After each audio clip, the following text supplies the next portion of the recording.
Ahmadinejad, it's a good man. I got some pictures of him. President Ahmadinejad, President Ahmadinejad again, President Ahmadinejad.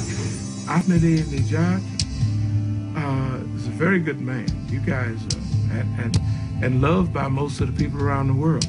Are you starting to see a pattern here?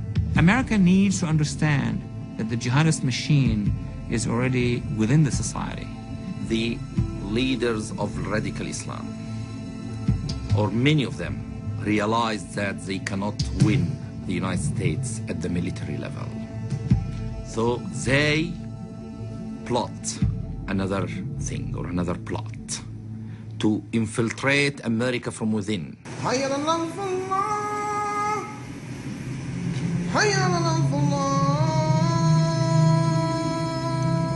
The prison population, I think, is generally very, very fertile ground for the recruitment of these extremists. The more political Islam, the more extreme forms of Islam, I've been watching that phenomena for 30 years. I knew what was happening in the prisons for years, right? And I knew that nobody else was really watching. I mean, just as a rule, everybody has been sleeping. And then no one's paid attention to the Islamic activists that have fed off the discontent of the young black males in the prison. In fact, the former chaplain of the New York Department of Correction has been caught on tape saying some extremely radical things. Brothers, be prepared to fight, be prepared to die, be prepared to kill. It's a part of the being, and this ain't your brother just saying this. This is history, this is Quran, nobody can deny it. Islamic chaplains that go in and out of the prisons across the country. Let's assume that most are decent, law-abiding American citizens who pay their taxes. Then you got a few who are on some more extreme stuff. You think that there's no terror in Quran? It's called jihad. Read it in the 56th surah of Quran. There's no lack of translation. There's no mistranslation. There's no one shape says one thing. No, it's very clear. When you fight, you strike terror into the heart of the disbelievers. There is virtually no attempt being made to prevent radical imams from addressing a literally captive audience and turning them into radical Islamists. And these aren't necessarily Muslims. These are people who are converted in prison. About 18% at the last count of prisoners in New York State are Islamic. The narrative of radical Islam would appeal to anybody locked up anywhere who feels that he has been unjustly treated by society. What's important to note is that barring some other kinds of interventions in the prisons, this will grow. This will grow.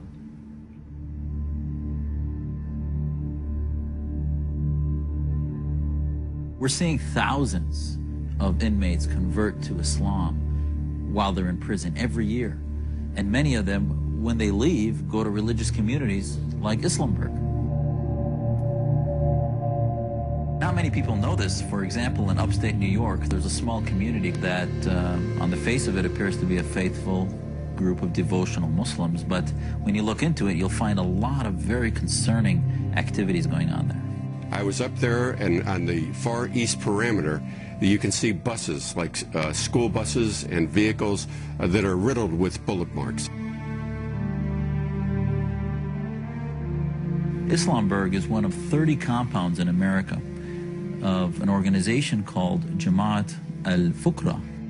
This organization actually has over 3,000 members and is made up mostly of individuals that converted to Islam while they were in American prisons. What is Islamburg? Is there two faces? Is it a goodwill face to show the community and then a second backdoor face? And that's really what my concerns are.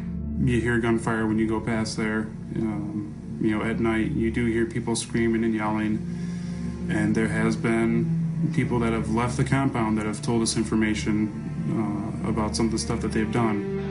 What's most concerning to me is that these compounds are actually run by an individual by the name of Sheikh Jilani, and Jamaat al-Fukra is actually an organization out of Pakistan which has been connected to a number of terrorist activities. Jilani is tied to dozens of crimes across this country, firebombings and assassinations. In keeping with the deceptive nature of these groups, Sheikh Jilani produced a video which is intended to paint himself and his groups in a positive light. The American Muslims are better off in America than anywhere else, and they will never do anything wrong against their country. That's my directive to you and to them. But authorities have uncovered another video by Jilani. And this one was never intended to be seen by the public. See the film and see how, struggle against oppression has to be carried on. This video shows terror training, ambush tactics, and how to make bombs. Lord may grant me complete this film so that it may not fall in the hands of the enemies of Islam, and it can be quite serious.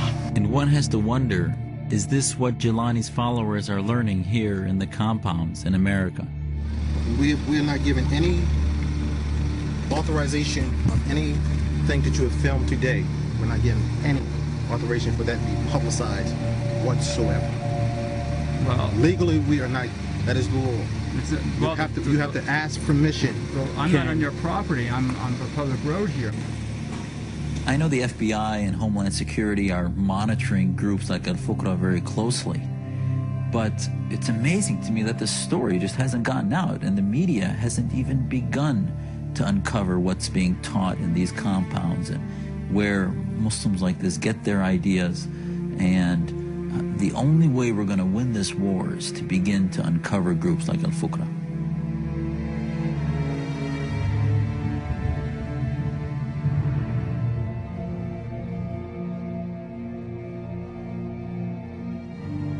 We've already seen in Europe a number of severe terror attacks. The explosion blew the top deck apart, the roof was sheared off.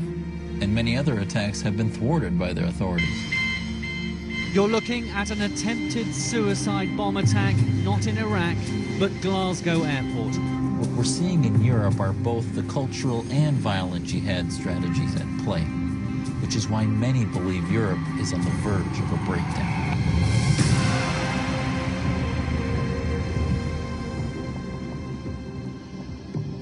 Britain is in a state of denial, as is much of Europe, and to a certain extent America too. A state of denial about the nature and extent, but particularly the nature of the threats that we're up against. We are not Muslims living within the UK who are simply here to integrate and become part and parcel of democracy and freedom and adopt these values. Rather, what we hope to do is to engage within British society, to call to the sovereignty of Allah subhanahu wa ta'ala, and one day, inshallah, implement the Sharia over man-made law, and inshallah over Downing Street and Washington itself. A recent survey of Muslims shows that 30% would rather live under Sharia law than democracy. 28% would like to see Great Britain become an Islamic state, and an overwhelming majority, 81%, consider themselves Muslim first and British second. A very significant proportion of British Muslims do not accept the terms of settlement accepted by all other immigrant communities, which is that when in Rome, do as the Romans do. When in Britain, you observe British law. You don't expect British law to change to accommodate Islamic law. On the contrary, they do expect British law to change to accommodate Sharia law, and that is the big difference. Rather than the Muslims adopting British values, why are you not adopting our values? Why you believe that the British values are superior over the Islamic values? This creeping Sharia is the biggest threat to Western freedom. These small incremental concessions that you make for so-called multicultural reasons are regarded by the other side as enormous victories. And piglet on your desk is no longer acceptable.